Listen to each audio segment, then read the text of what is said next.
2 dead bodies. That's what we've seen from all the morgues. That's what we've seen going to hospitals. That's what we've seen, as records. What has happened is there's been so many footages that we're seeing, that people have shown, but we've not seen bodies. We've not seen relatives. We've not seen anybody truly coming up to say, indeed, XYZ, I'm a father, I'm a mother to someone, and I cannot find that person. Nobody has turned up, right? I've been to the ground. There's no scratch of blood anywhere there. Who ordered people to be shot, and which branch of security services carried out the shootings? Well, I mean, from the footage that we could see, because there are cameras that are at that facility. Everyone sit down, sit down. It seems to me that there will be men in military uniform, which will be Nigerian army or something. So you're saying that it was military officers who ordered peaceful protesters to be shot at Lekki? Yeah, that's what Lekki the pictures, tollgate. yes. They were there. That's what the footage, that's what it shows. Will that CCTV footage at the tollgate be part of the investigation that you have now called for? It will be. Certainly it will be. It will be. And they're starting on Monday. They're going to be available for the judicial panel to review. It will be. Do you commit to a full investigation of what happened on the ground? Absolutely, I do. And will people be held accountable? They certainly would. We'll do everything to ensure that they are held accountable. We'll do everything. It's a very simple question. Will they be held accountable? Well, to the extent that I'm not the commander-in-chief of the armed forces, I'm the governor of the state, right? The report will be out. We will channel the report to all the relevant authorities in the state to ensure that everyone that is found culpable is accountable for the act. Since 2017, they've been announcing that the SARS unit has been disbanded. They announced in 2017, announced in 2018, announced in 2019. Now in 2020, they announced again. They just think we're stupid because you're literally just renaming this unit and expecting us to say, oh, yeah, wow, that's great. The SARS, or Special Anti-Robbery Squad, has been described as nothing but a money-making terror squad with no accountability. Random. I've heard it described as vicious. I've heard it described as wholly set on extortion.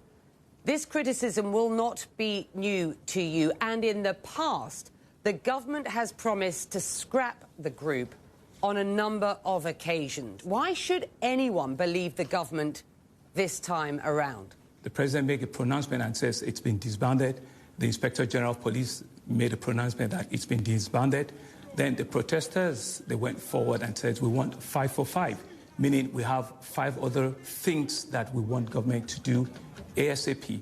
Some, yes, we could deal with within days. Some will take fairly longer time, a month, 2 months, 3 months. What about the disappeared over the years? The what, ma'am? The people who have disappeared at the hands of the Special Anti-Robbery Squad. Yeah, so that's what it is. People have claimed that, their friends or their family members, have been killed. So this judicial panel of inquiry is meant to bring, all of those stories to accountability, where we can make restitution, where the families can come and prove, and identify the officers, that are responsible for this. Do you concede to the allegations that SARS is or was a money-making terror squad with no accountability? Well, those are very strong words, and I think it would be very unfair to just generalize, everyone like that. I think everybody agrees that there's a reform that needs to take place.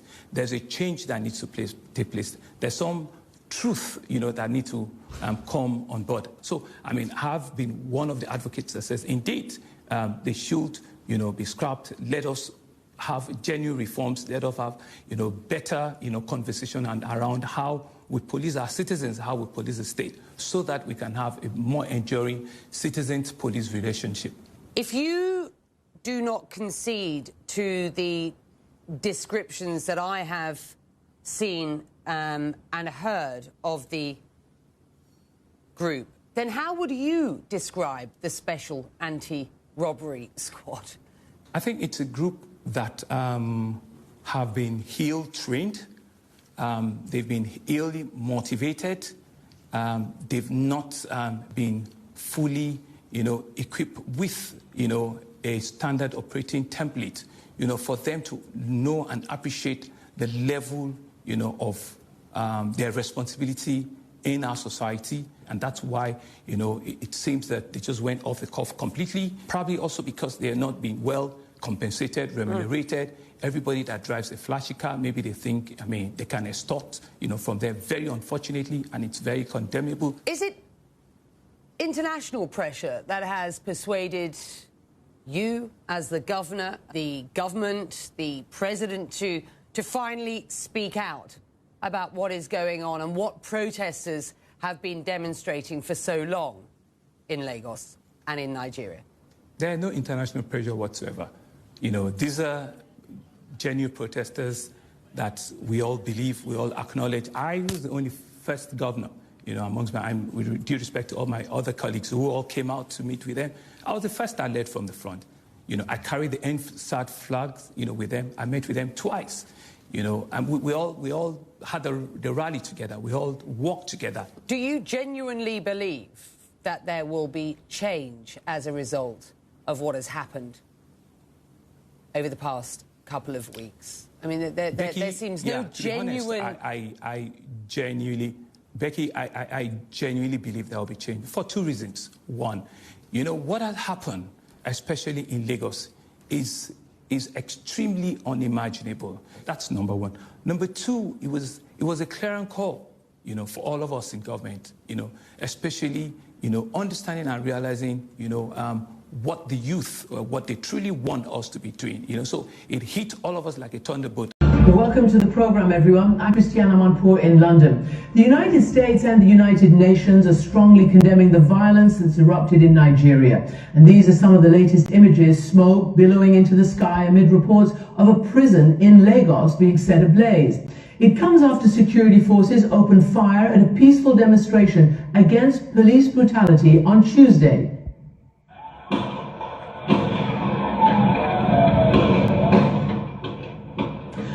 Witnesses and Amnesty International say at least 12 demonstrators were killed in Lagos, which is Africa's most populous city. And across the country, Amnesty says a total of 38 have been killed on Tuesday alone. But the Lagos state governor denies there were any deaths. This brutality in one of Africa's biggest cities comes amid a global uprising for justice and equal rights. And powerful voices from Joe Biden to Beyonce have joined in denouncing this violence.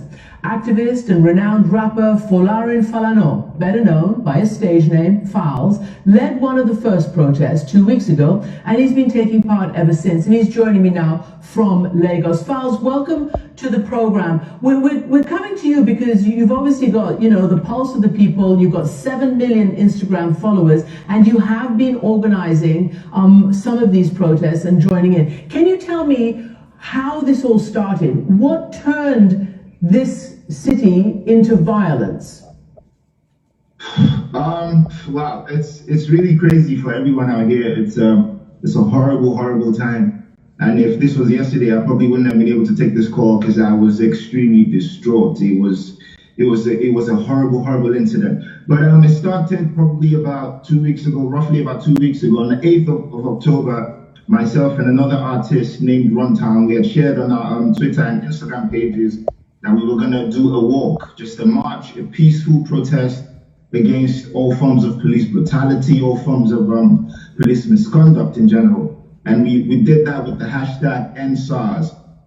The hashtag was already in existence. This is something that was already a big thing on social media, but no one had actually gone ahead to do a physical protest. So we decided to take that extra step. So we went out on the 8th, I think it was a Tuesday. We went out and probably were expecting maybe around about 50, 100 people, but probably got around about 2,000 people or so that came out on that very day. And it was huge. We did a march to a police station which has some high-ranking officers here in Lagos, and we handed in a petition just saying that the youth as a group were very, very unhappy with the way things were going, and we were really, really furious about police brutality, police harassment, police extortion, and enough is enough. Basically, everyone was standing up.